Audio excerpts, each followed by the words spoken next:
Hello and welcome to the Knitting on the Run podcast, where it's always knitting and fun in 30 minutes or less. Show notes can be found at windsweptknits.com. You can find me on Instagram and Ravelry as windsweptmonique, and on Facebook and Twitter as windsweptknits. This is episode 113, recorded on March 16th, 2023. We are marching on. Welcome back. So this is funny. I just had a statistic pop up in my podcatching software telling me that 2 days ago was my 6th podiversary. So the show originally started March 14th, 2017, and wow, I can't believe it's been 6 years. I started the show 6 years ago because I found myself using yarns and knitting patterns, back then it was just knitting, that none of the quote-unquote cool kids were talking about. And I wanted to bring attention to the yarn brands and dyers and indie designers that I use that I got a lot of joy from, but that maybe aren't as well known. And these folks are amazingly talented, and I think they deserve to have their work seen by a lot more people.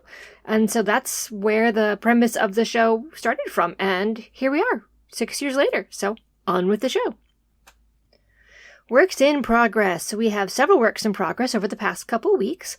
I am continuing on the Songe d'été, the Summer Dreams top designed by Dream and Chocolate Designs.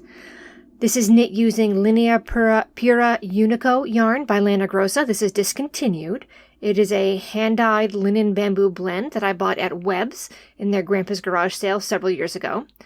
So last I talked to you folks, I had frogged the whole thing when I was down in Florida and then just restarted the back.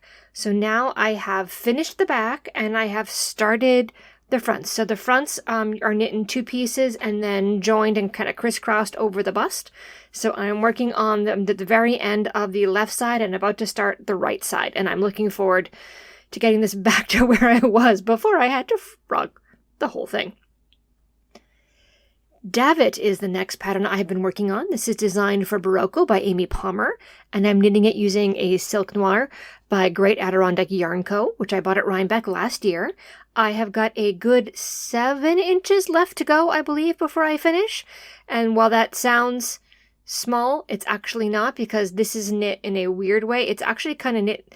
If you've ever seen like a garden spade, like that wide pointed shovel that you use to dig, it's kind of shaped like that. So you knit the two straps from the top of the shoulders down, join them together, and then you start doing on every right side row a whole bunch of increases, and that makes it spread out like almost like wings off to the side to kind of get that shape. And then you add short rows at the end to give it kind of the pointed shape like a shovel. And I know that doesn't sound particularly attractive, but I'm just trying to give you an idea of how this looks. It's like a very wide, shallow shovel shape. And then the wings end at like little tips, and then you cross those and back. So the right wingtip then connects to the back left shoulder, and the left wingtip then connects back to the right shoulder. And so you've got a crisscross in the back and a full front. And it's a lovely pattern, and I can't wait to wear it this summer. So I've got 7 inches left to go, but there are every other row, there's a whole bunch of increases. So it's slow going, but it's very enjoyable to go. It's just enough interest every time to really keep you interested, and it's very potato chippy. Even though the rows are really, really long, add just one more, that kind of thing. It's a fun top. Next up is a crochet top, the Summer Happiness top designed by Concept Creative. I'm doing this in Scheepjes Whirl in the color Sherbert Rainbow, which is a pastel rainbow from pink to blue. This was my Christmas Day cast on, and it's knit in a cotton acrylic blend. It's one of those yarns where it's 4 individual strands, and then it changes one strand at a time. I'm making slow progress on this, more of that in Knitting Fail. I'm very, very close now to where the pink color fades into the yellow. So it starts as a dark pink, then a light pink, and then into yellow. So I'm getting close to the third color, which is very exciting. The Find Your Fade shawl is next up. That is designed by Andrea Mowry. You've probably all heard of this one. This is one of the probably best known shawls knit in the past 5 years or so. I am knitting it up in Midori Bamboo from the Fiber Lady down in Texas in a discontinued colorway that is sort of magenta through to dark purple. Not quite black, but getting awfully close to it. Plus a cotton bamboo sportweight blend from the Great Adirondack Yarn Company that I bought this year at Rhinebeck also. I'm fading it on my own schedule, not on the one written in the pattern. So I worked through till I was nearly done with the Fiber Lady pink and purple. And then I transitioned that through to the Great Adirondack Yarn Co, which is sort of a crazy rainbow of colors. It's kind of got the same magenta and the same purple, but it's also got black, blue, green, and a little bit of yellow. And the yellow kind of fades to orange where it bumps into the pink color. So it's a similar but a little bit different. And the yarns look really lovely together. I'm very happy with how it's coming out so far. I have 2 skeins of this for the body. And then at the end, you end up knitting it like a triangular shape. And at the end, you sort of fill in the end of the triangle. And I'm going to, at the end there, fade into some homespun, hand-spun cotton that I spun up many, many years ago that is sort of the same blue and pink colorways that I have left over from another project. So that should fill in nicely. Knitting fail. So this is really a crochet fail. And this honestly was just a massive series of brain farts over about a week. My brain was just a sieve, probably because I wasn't sleeping very well that week. I took, for like 10 days, I just got a bout of insomnia, and then we ended up staying out late doing a bunch of stuff with the family. And between it all, my brain just kept screwing up this summer happiness top pattern. And it's me, it's not the pattern. The pattern is very easy to follow. It's both written and charted. It's super simple.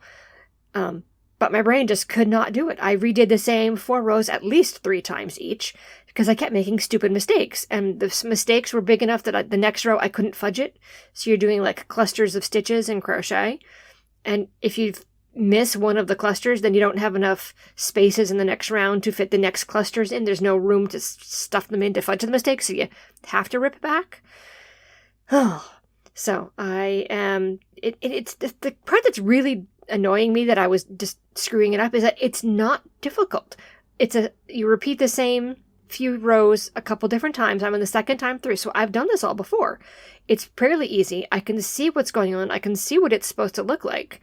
And it's honestly pretty easy to memorize each row with this part because you're doing it in like clusters of maybe, 10 to 20 stitches. And you just memorize those 10 to 20 stitches and you do that. And then the next group you do the same repeat, and it's very easy to follow and very easy to memorize, and I still kept screwing it up. I'm kicking myself, and I would get to the next row and be like 3/4 of the way across and realize I screwed up at the beginning of the previous row. Like, oh, come on, not again. But I am getting better sleep now, so I put this down for the past 4 or 5 days, but I think I might pull it out again this weekend now that my brain is a little bit less tired and see if I can handle some of it and not screw it up this time. Spinning. So I have done a little bit of spinning in the past 2 weeks, but not a lot. I'm making more progress on my current spin, which is some beautiful green, lightly speckled cotton from Buchanan Fiber. Unfortunately, Buchanan Fiber closed a year or 2 ago, which is sad because I love their cotton slivers, but I do have a bunch of their fiber still. And I am spinning up the green. I am filling the second bobbin, or I've started, I should say, the second bobbin using my electric eel wheel Nano 2, which spins cotton just beautifully.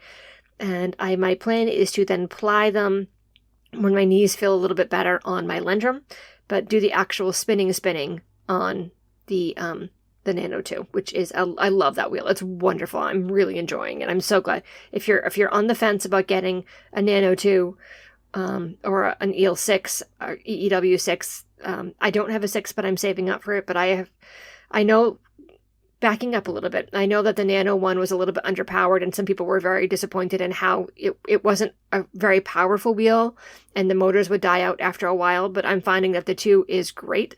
And if you have a 1, you can actually buy an upgrade kit to the 2 and upgrade the motor to the stronger motor.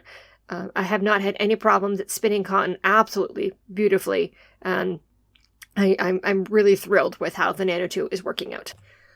On the run. So I started doing something really fun back in, oh goodness, I think January it was?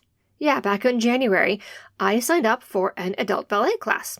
And it is a couple towns over because it's, hard to find adult classes around here. Basically the only place you can normally find a dance class for grown-ups is in the city. but this one's actually out here in the suburbs, and I am having so much fun. It started as a 4-week trial to see if there was any interest in the community, and now it's going to keep running, and I love it, and I am having a blast. And we've got students from their 30s all the way up to Joanne, who is 84. You'd never know it. If I'm moving that well at 84, I will be thrilled, absolutely thrilled. And it's so much fun. It's a zero pressure class. There's no recital. There's no nothing.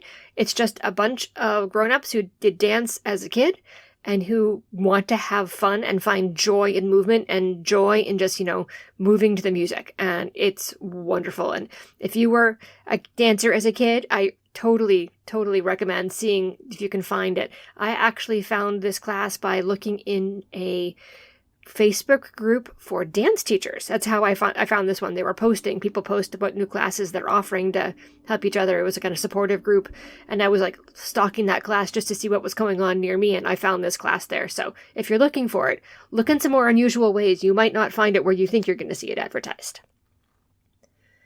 Out and about. So some upcoming fiber events, both virtually and around New England. Connecticut Sheep and Wool is coming up April 29th. New Hampshire Sheep and Wool is May 13th and 14th. Massachusetts Sheep and Woolcraft Fair is May 27th to 28th, Memorial Day weekend. Virtually, we've got Stitches at Home coming up April 1st and 2nd, and then the main Fiber Frolic is June 3rd and 4th. And one last plug for the Knit for Food Knitathon that is coming up in a little over a week and a half, so my next recording will be after it happens. If you have $5 to donate, please consider donating. The link is in the show notes. We are raising money for Meals on Wheels, No Kid Hungry, World Central Kitchen, and Feeding America. Every single dollar donated will be divided equally between the 4. All administrative costs and all volunteer efforts are being provided by volunteers. So there are literally no overhead costs to this at all. Every penny raised will be donated. And it doesn't take a lot. Literally, $5 can go a long way, way more than you or I could do with our $5. I know it's tough times for everybody right now, with the economy being what it is, but that means there's a lot more folks out there who are hungry, who desperately need our help. So, actually, I should probably back up. If you haven't heard for the Knit for Food Knitathon, this is its 3rd year running. Each of the past 2 years, we have raised over $250,000 for these 4 organizations. It was started by Laura Nelkin, who decided to get a bunch of folks together to see if maybe we could raise like $10,000, in the middle of the pandemic to just, fight hunger, when things were really, really looking dark, basically. And we raised over $250,000, and there were hundreds of us, and it was wonderful. So this is my 3rd year participating. I am thrilled to be back, and I apologize. That's my cat who just decided to join. Hi, Dubs. Dubs isn't feeling great. She's got some kidney issues, so we're just going to let her be here. Hi, yes, good girl. But anyway, so Knit for Food Knitathon coming up in, 13 days. I believe it's March 26th, and we are going to knit, crochet, or craft for 12 hours instead of doing a 5K or a marathon and using our legs to raise money for charity. We are going to be using our hands, wrists, and fingers, and we are going to be crafting for 12 hours for charity. So if you have a few dollars, please visit the link, and we would be eternally grateful. And I've got sunshine. So I mentioned I have been back to doing an adult ballet class, and I've been having fun. And I did the first 4 weeks in socks just to make sure I liked it and to see if it was going to continue before I spent any money. But now that the class is definitely going to continue, I was very excited. I got to go buy ballet slippers for the first time in, at least 20 years, probably. It was so excited. And so I did a little Googling around, and I realized the store that I used to buy my dance shoes at as a kid back in the 90s is still open. I was so excited to see that. So I went down there and I bought my ballet slippers, and I loved it, and they are still wonderful.